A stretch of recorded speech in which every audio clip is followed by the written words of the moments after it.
विद्यार्थी मैत्रिणींनो, मी प्राध्यापक डॉक्टर लता वाघेला, BA भाग 2 तिसऱ्या सेमच्या गृह अर्थशास्त्राच्या विद्यार्थिनींचे ऑनलाईन पिरियडला तासिकेला स्वागत करते. विद्यार्थी मैत्रिणींनो, कालच्या पिरियडला आपण अन्नातील पर्यायी खाद्यपुरवठा कसा करता येतो किंवा एका पदार्थाच्या ऐवजी दुसरा पदार्थ आपल्याला पर्याय म्हणून कसा वापरता येतो की त्या पदार्थाच्या वापरामुळे आपल्याला पदार्थाचं पोषण मूल्य भरून काढता येतं. आज आपण शेवटचा पॉईंट पाहणार आहे, तो म्हणजे खाद्यपदार्थाचे दृढीकरण किंवा समृद्धीकरण करणे. म्हणजे एखाद्या पदार्थामध्ये एखादा पदार्थ मिक्स करून त्याची पोषण व्हॅल्यू किंवा त्याचं जे पोषण मूल्य आहे ते वाढवण्याच्या दृष्टिकोनातून आपल्याला काय करता येतं या बाबतीचा आपण विचार करणार आहे. तुम्हाला माहिती आहे की भारतामध्ये कुपोषणाचे प्रमाण हे सगळ्यात जास्त आहे आणि त्यात आपल्या विदर्भामध्ये अमरावती मेळ गाठला आहे. त्याच्यानंतर विदर्भातील काही भाग असा आहे की जो कुपोषणाने ग्रस्त आहे आणि त्याच्यामुळे त्यांना कुपोषितांचं पोषण योग्यरित्या करण्यासाठी आपल्याला त्यांना असे काही खाद्यपदार्थ द्यावे लागतील की ज्याच्यामुळे त्यांच्या आहारातील जे काही पोषक घटकांची कमतरता आहे ती पोषक घटकांची कमतरता आपल्याला भरून काढता येऊ शकते. आणि त्याच्यामुळे खाद्यपदार्थाचे दृढीकरण कसे केले जाते किंवा समृद्धीकरण कसे केले जाते, त्याला फोर्टिफिकेशन म्हणतात किंवा इनरिचमेंट म्हणतात. तर हे इनरिचमेंट आपल्याला कसं करता येईल या बाबतीत आपण या व्हिडिओमध्ये विचार करणार आहे. तर सर्वप्रथम कुपोषणावर हुकमी तोडगा म्हणून खाद्यपदार्थाचे दृढीकरण आणि समृद्धीकरण करणे असे म्हणजे हे एक महत्त्वाचा उपाय आपल्याला कुपोषणावर करता येतो. आणि कुपोषण म्हणजे काय, तर एखाद्या खाद्यपदार्थाचा पुरवठा अतिशय अल्प प्रमाणात होणे आणि एखाद्या खाद्यपदार्थाचा पुरवठा अजिबात न होणे, अशा स्थितीमध्ये शरीराची जी स्थिती निर्माण होते किंवा शरीरावर वेगवेगळ्या प्रकारच्या आजारांचा जो हल्ला होतो किंवा शरीराची सर्वसामान्य किंवा सुदृढ लोकांपेक्षा वेगळी अशी स्थिती निर्माण होते, त्याला कुपोषण असे म्हणतात आहे ना. या दृष्टिकोनातून बऱ्याच देशांमध्ये जीवनसत्व व आवश्यक अमायनो आम्ल, जे अमायनो आम्ल आपल्याला काय देतात, प्रथिनांचा पुरवठा करतात किंवा प्रथिनांचा पूर्व घटक म्हणून ओळखले जातात. हे जीवनसत्वे आणि अमायनो आम्ल किंवा प्रथिनं हे जर आपल्या शरीराला योग्य प्रमाणात मिळाले नाही किंवा खूप दिवसापर्यंत जर त्यांची आपल्या शरीरामध्ये कमतरता राहिली तर काय होतं, कुपोषणाची स्थिती निर्माण होते. आणि हे जे अमायनो आम्ल आहे ते मोठ्या प्रमाणात व कमी किमतीत तयार करण्याचे कार्य अनेक देशांमध्ये सुरू झालेले आहे. कारण काय आहे की कुपोषणावर मात करण्यासाठी याच्याशिवाय कुठलाही पर्याय मार्ग नाही आहे. त्यामुळे कुपोषणाचा प्रश्न सोडवण्यास बऱ्याच अंशाने मदत झालेली आहे असे दिसून येते. कशामुळे, या समृद्धीकरणामुळे किंवा या फोर्टिफिकेशनामुळे. ही बाब खाद्यपदार्थाचे दृढीकरण आणि पदार्थाचे समृद्धीकरण करून शक्य झाले आहे. म्हणजे कुपोषणावर पदार्थाचं दृढीकरण करून किंवा समृद्धीकरण करून ते पदार्थ कुपोषित लोकांना दिल्यामुळे त्यांच्या कुपोषणावर बऱ्याच प्रमाणात मात करता येऊ शकते. हे शक्य झाल्यामुळे आज आपण काय करतो, पदार्थाचं आज शासन स्तरावर खाद्यपदार्थाचं समृद्धीकरणाची प्रक्रिया सुरू झालेली आहे. आपण ऐकतो आयोडाइज मीठ आपल्याला सर्व वाटते सुरुवातीला की आयोडाइज मीठ म्हणजे काय आहे. तर आयोडाइज मीठ म्हणजे त्याच्यामध्ये आयोडीनसारखा अतिशय कमी प्रमाणामध्ये अगदी मायक्रोग्राममध्ये ज्याची आपल्या शरीराला आवश्यकता आहे असा पोषक घटक जर आपल्या शरीराला मिळाला नाही तर त्याचे दुष्परिणाम हे फार मोठ्या प्रमाणामध्ये दिसून येतात. आणि त्याच्यामुळे मिठामध्ये या आयोडीनला कृत्रिम पद्धतीने मिक्स करून आयोडाइज मिठाचा जर आपण आहारात वापर केला किंवा कुपोषित लोकांना जर हे आयोडाइज मीठ दिलं तर त्यांच्या आहारातील कुपोषणाची बरीच लक्षणं आपल्याला कमी करता येतात. आणि त्याच्यामुळे कुपोषण म्हणजे जीवनसत्व आणि प्रथिनं यांचा जो अभाव असतो किंवा कधी कॅलरीचाही अभाव असतो, पोटभर जेवायला न मिळाल्यामुळे सुद्धा कुपोषणाची स्थिती निर्माण होते. आणि त्याच्यामुळे हे समृद्धीकरण केल्यामुळे पदार्थांचं समृद्धीकरण किंवा दृढीकरण केल्यामुळे या कुपोषणावर मात करणे सहज शक्य झाले आहे. हे असे अनेक देशांमध्ये निष्कर्ष निघाले किंवा अनेक देशांमध्ये प्रयोग केल्यानंतर असे लक्षात आले आहे. या पार्श्वभूमीच्या आधारे किंवा हे आपल्याला सहज शक्य करता येऊ शकते.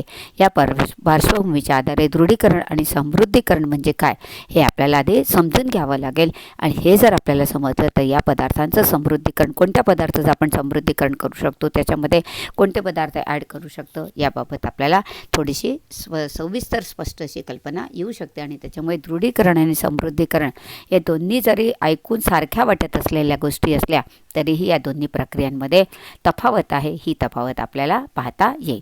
सगळ्यात पहिले आपण दृढीकरण म्हणजे काय, ज्याला फोर्टिफिकेशन म्हणतो, त्याची आपण परिभाषा अभ्यासू. कोणतेही अन्नपदार्थ जे आवश्यक घटक नाहीत ते मिसळणे याला म्हणतात दृढीकरण आहे ना. म्हणजे एखादा पोषक घटक एखाद्या खाद्यपदार्थामध्ये नाही आहे, तो त्याच्यामध्ये कृत्रिम पद्धतीने ॲड करणं, म्हणजे तो पदार्थ त्याच्यामध्ये टाकून त्याला दृढ करणं किंवा त्याचं पोषक घटक आहे तर पोषण मूल्य आहे ते वाढवणं, म्हणजे काय झालं, दृढीकरण झालं. तर समृद्धीकरणामध्ये आपल्याला असं दिसतं की अन्नपदार्थातील जे घटक भाजणे, शिजवणे, साठवणे या प्रक्रियेने नष्ट होतात. म्हणजे त्याच्यामध्ये आहे ते पदार्थ, पण आपण जेव्हा कुठलाही पदार्थ खातो तर त्याच्यावर वेगवेगळ्या प्रकारच्या प्रक्रिया करून तो आपण आपल्या आहारामध्ये घेतो.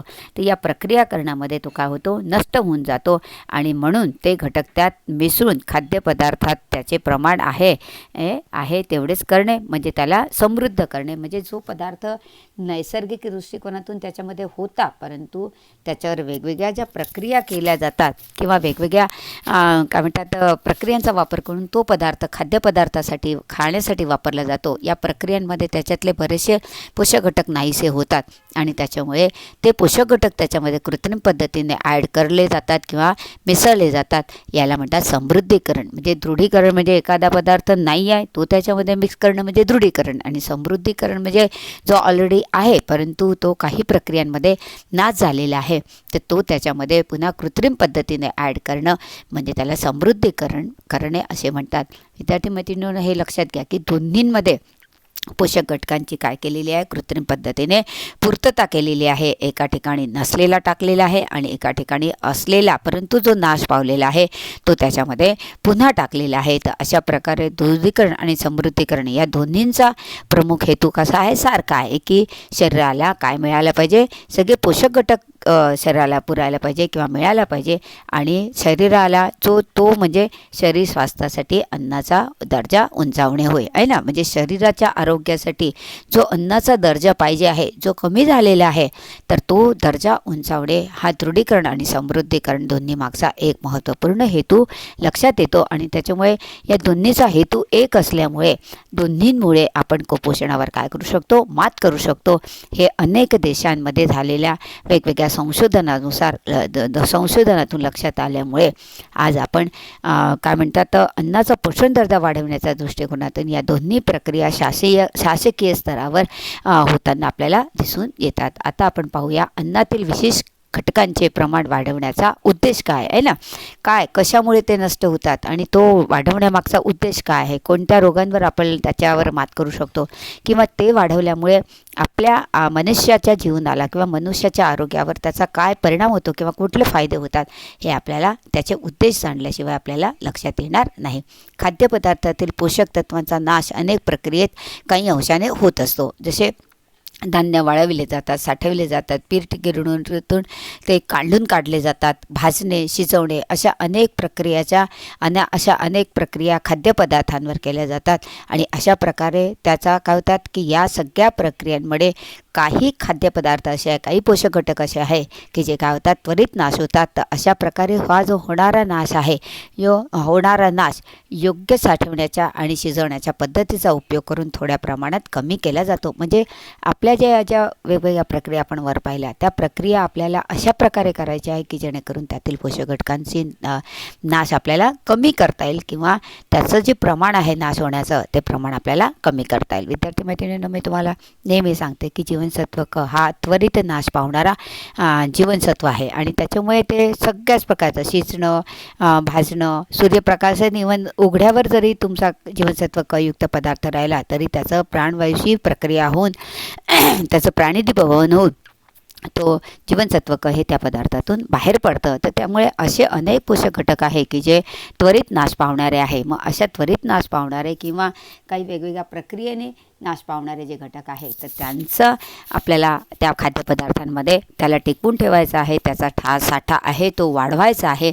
आणि यासाठी आपल्याला कोणाची मदत घ्यावी लागते, दृढीकरण आणि समृद्धीकरण सारख्या प्रक्रियेची जर आपण मदत घेतली तर त्या पदार्थाचं पोषण मूल्य आपल्याला त्याच्यामध्ये अबाधित किंवा साठवून ठेवता येऊ शकतं. उत्पादक खाद्यपदार्थाचे उत्पादन करतात, ज्या पोषक तत्वांचा जास्त प्रमाणात ऱ्हास होतो ती पोषक तत्वे त्यात मिसळून भोज्य तत्वांचे प्रमाण नैसर्गिकरित्या त्या पदार्थात जितकी असतात तेवढी कायम राहतील अशा प्रमाणात त्यात मिसळले जातात. म्हणजे एखादा खाद्यपदार्थामध्ये पोषण घटक कमी झाला असेल तर तो त्यामध्ये तर तितक्याच प्रमाणात राहील अशा प्रकारे त्याच्यावर काय केलं जातात, प्रक्रिया केल्या जातात. उदाहरणार्थ आपण तांदूळ आहे ना, तांदळामध्ये जीवनसत्व B1 आहे किंवा B2 आहे.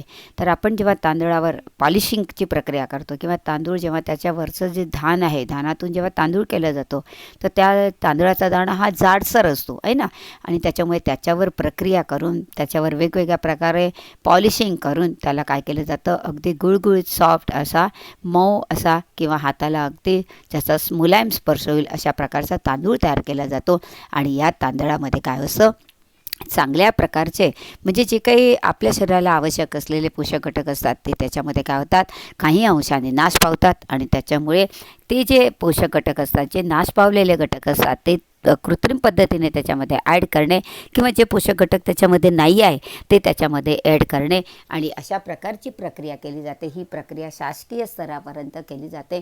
आणि याच्यामुळे काय होतात की देशातील नागरिकांचं जे काही आयुष्य आहे किंवा आरोग्य आहे ते अबाधित ठेवण्यासाठी अशा प्रकारच्या प्रक्रिया केल्या जातात, जेणेकरून कुपोषणासारखी जी क्रिटिकल समस्या आहे ती क्रिटिकल समस्या आपल्याला काय करता येते, घालवता येते, किंवा ती क्रिटिकल समस्येवर आपल्याला योग्य त्यावेळी उपाय किंवा तोडगा करता येतो. आणि त्याच्यामुळे अन्नपदार्थातील विशिष्ट घटकांचे प्रमाण वाढवण्यामागचा उद्देश जोपर्यंत आपल्याला समजणार नाही तोपर्यंत या प्रक्रियेचं आपल्याला महत्त्व लक्षात येणार नाही. आणि त्याच्यामुळे ही जी प्रक्रिया आहे खाद्यपदार्थाचं दृढीकरण आणि समृद्धीकरण, याचा आपण गरज पाहिली, त्याच्यानंतर त्याचा उद्देश पाहिला आणि त्याच्या परिभाषा पाहिल्या, दोन्हींमधलं आपण अंतर या पिरियडला आपण अभ्यासलेलं आहे. पुढच्या पिरियडला आपण हे दृढीकरण आणि समृद्धीकरण कसं केलं जातं, कोणत्या पदार्थांचं केलं जातं, त्याच्यात काय काय प्रक्रिया केल्या जातात, याबद्दलची जी चर्चा आहे ती चर्चा आपण पुढच्या व्हिडिओमध्ये करणार आहोत. या ठिकाणी मी थांबते. घरी राहा, सुरक्षित राहा आणि स्वतःचं आणि स्वतःच्या कुटुंबियाचं आरोग्याचं जतन करा. या ठिकाणी आपण थांबूया.